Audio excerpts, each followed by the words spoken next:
alamin. Allahumma salli ala Sayyidina Muhammad wa ala ali Sayyidina Muhammad. Pesan ini saya tujukan kepada adik-adik mahasiswa yang melakukan aksi pengusiran terhadap Muslim etnis Rohingya di Gedung Mesir Raya Banda Aceh. Kelakuan kalian sungguh berlebihan. Kelakuan kalian sungguh tidak manusiawi. Bila ditinjau dari segi kemanusiaan, dari segi agama Islam, tindakan kalian sungguh hina. Lebih hina daripada bangkai babi yang busuk. Kalian mahasiswa melakukan aksi itu sungguh berlebihan. Tidakkah engkau lihat di situ ada wanita, ada anak-anak, mereka orang Muslim yang seharusnya kita muliakan. Tidak beriman seorang Muslim apabila tidak menyayangi Muslim lainnya. Ini tindakan kalian memalukan, mencemarkan nama baik Aceh di mata internasional. Pemberitaan media internasional, baik di Eropah maupun di Jazirah Arab, di Al Jazeera. Kelakuan Aceh sungguh sangat memalukan. Sebahagian masyarakat Aceh yang saya maksud. Mereka datang ke sini dari pengungsian, bukan untuk menetap di sini. Mereka hanya singgah sebentar, sedang diurus oleh pemerintah yang terkait, oleh UNHCR, oleh badan-badan PBB internasional. Tindakan kalian ini sangat memalukan.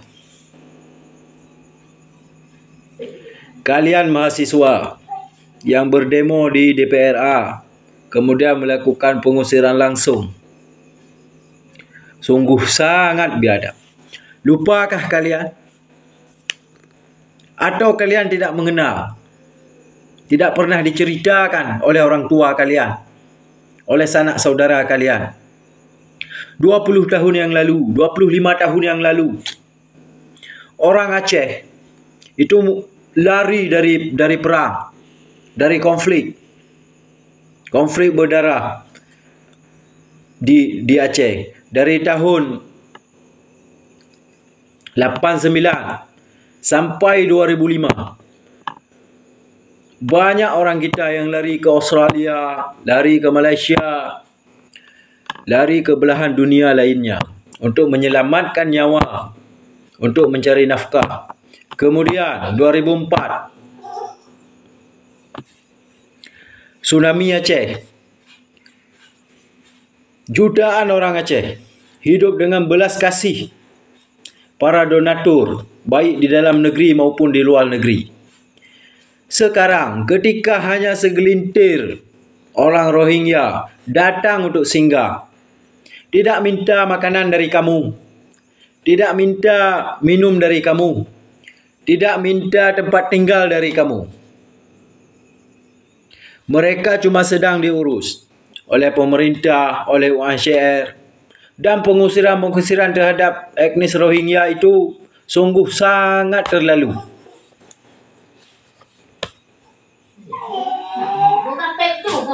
Bukankah di dalam kubur nanti, ketika kita mati, kita ditanyai oleh Munkar wa Nankir,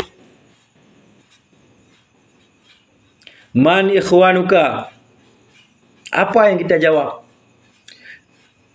bila pengusiran itu engkau lakukan? Beranikah engkau nanti berjumpa dengan Rasulullah, meminta syafaat darinya, sementara umatnya engkau nistakan? Bahkan ketika mereka berdoa, melakukan solat, kalian teriak-teriak di belakang. Saya faham betul bagaimana ketika kelaparan, kesedihan. Saya seorang mantan rumah tangga, pernah merasakan ketakutan, bau misiu, darah, kesedihan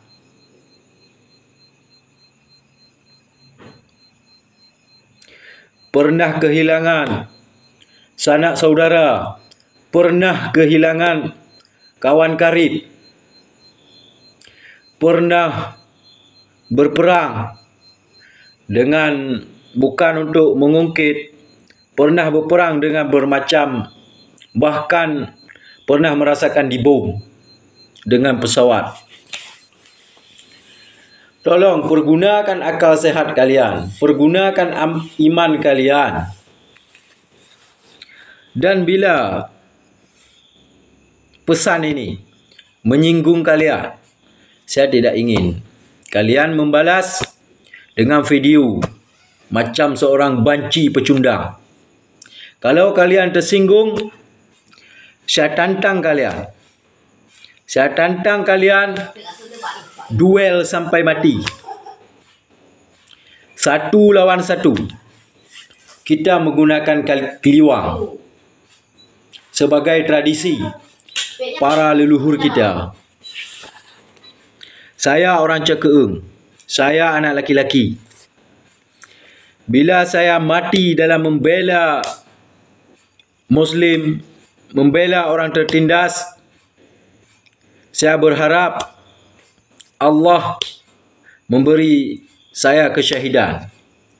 Namun bila kalian mati membela sesuatu yang tidak jelas, terprovokasi, bahkan mencemarkan nama baik Aceh, saya tidak tahu mati apa itu yang akan kalian alami.